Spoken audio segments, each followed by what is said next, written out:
वेळ कमी असल्यामुळे अध्यक्ष उपाध्यक्ष तहसीलदार तसेच या क्रिकेट दरम्यान सर्व अंपायर्स भिवंडीकर तसे सर्व खेळाडूंचे अभिनंदन। आजच्या स्पर्धेत जून अंदुर्की आणि टेंबवली या संघात चुरशीचा असा सामना झाला आणि या सामन्यात टेंबवली संघ अंतिम विजयी झालेला आहे। त्यांचे मनपूर्वक अभिनंदन आणि जून अंदुर्की या संघास मी पुढच्या वर्षीसाठी शुभेच्छा देतो। आपण सराव चांगला करा आणि पुढच्या वर्षीचा चषक आपण जिंकावा अशी अपेक्षा करतो। आजच्या ह्या जयंबे चषकात ज्यांनी ज्यांनी योगदान दिलंय, ज्यांनी ज्यांनी सहकार्य केलं असे सर्व सहकार्यांचं जयंबे चषक यांच्यातर्फे त्यांचं अभिनंदन। हा जयंबे चषक या गेल्या 2 दिवसापासून चांगल्या प्रकारे खेळला गेला आणि या खेळाचे आणि या सामन्यांचे जयंबे चषक आणि चांगल्या प्रकारे त्यांना स्पर्धेसाठी शुभेच्छा दिल्यात आणि माझ्यातर्फे या जयंबे चषक आणि आलेल्या सर्व खेळाडूंना हार्दिक हार्दिक शुभेच्छा आणि हा पुढच्या वर्षी जयंबे चषक अजून चांगल्या प्रकारे खेळवला जाईल अशी अपेक्षा करतो। जय हिंद जय महाराष्ट्र। आणि हा क्रिकेट संघ 40+ पाहत असताना एक आनंद वाटतो की आपल्या भादवड टेंबरपाडा या परिसरात कमीत कमी 5 ते 6 संघ असतील, परंतु हे सर्व संघ स्वतःचा व्यवसाय कामकाज सांभाळून खेळतात। हा एक आनंद आहे। जयंबे क्रिकेट संघाच्या बाबतीत जर बोलायचं झालं तर हा एक नवीन संघ तयार केला पंडित भोईर आणि रणजित नाईक हे पूर्वी क्रिकेट खेळायचे 40+ मध्ये।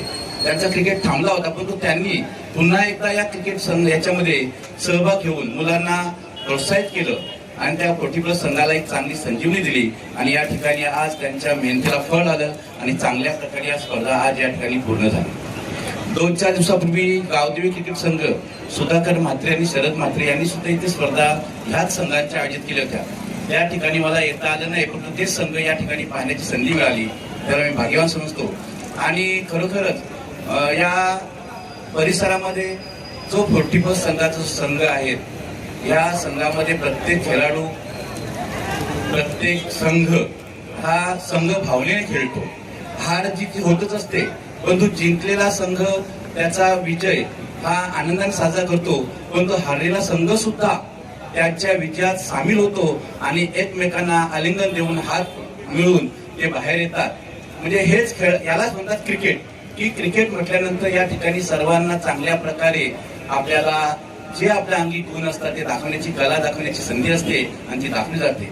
पुन्हा एकदा मी जयंबे संघाला पुन्हा एकदा त्यांचं अभिनंदन करतो की आपण चांगल्या प्रकारे या स्पर्धा आयोजित केल्या। अशा स्पर्धा आपण सतत पुन्हा आयोजित करा आणि खेळाडूंना प्रोत्साहन द्यायला अशी अपेक्षा करतो। जयंबे क्रिकेट संघ टेंबरपाडा यांच्या वतीने जे भरवलेले सामने, काली मी भरपूर कमेंट केली संदेश तुला।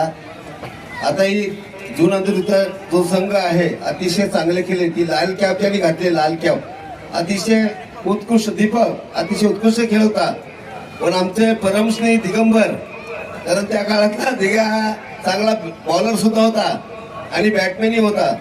मला खात्री होती, खरं सांगतो मी संदेशला विचारा, जोपर्यंत दिगंबर आहे बाकी खेळाडू आहेत सगळे, हा सांघिक खेळ आहे, पण दिगंबरची बॅट चालली तर सामना हा विजयी होईल टेंबोलीचा। आणि दोन्ही संघ आपल्या जवळचे आहेत। मला दोन्ही संघाने नम्रतेची विनंती दोन्ही संघाच्या खेळाडूंना की जाता जाता तुम्ही अगोदर जून अंदुर्कीच्या खेळाडूंना तिथं पोचवा आणि पुढे जाताना मग तुम्ही टेंबोलीला जा। आजच मी वसईला गेलो होतो दुपारी, आज दुपारी ते जाधव म्हणून आपले जे मिलिटरीमॅन आहेत रिटायर, त्यांचा एक पोस्टर बघितला, अजित जाधव, त्यांनी भारताच्या सीमेवर जाऊन संरक्षण केलं। त्याने एकदा सल्यूट मारतो। जय हिंद जय महाराष्ट्र। असेल तर मी दिलगिरी व्यक्त करतो। ही स्पर्धा आम्ही फार कमी वेळात खूप मेहनत करून आजपर्यंत सक्सेस झालेली आहे। सर्वांचे खूप खूप अभिनंदन, सर्वांचे आभार। आमचे सर्व खेळाडूचे टीम क्रिकेटचा कमी छंद असल्यामुळे थोडासा मला त्रास झाला, पण त्यांनी त्याची जिद्द करून हा पूर्ण सामन्याचा जो 2 दिवसाचा जो उत्सव होता तो अतिशय योग्य तऱ्हेने त्यांनी पार पाडलाय. मनापासून खूप खूप आमचे सर्व खेळाडूंचे खूप खूप धन्यवाद. सर्वांचे आभार. कोणाचे सत्कार आले तर मी परत दिलगिरी व्यक्त करतो. धन्यवाद.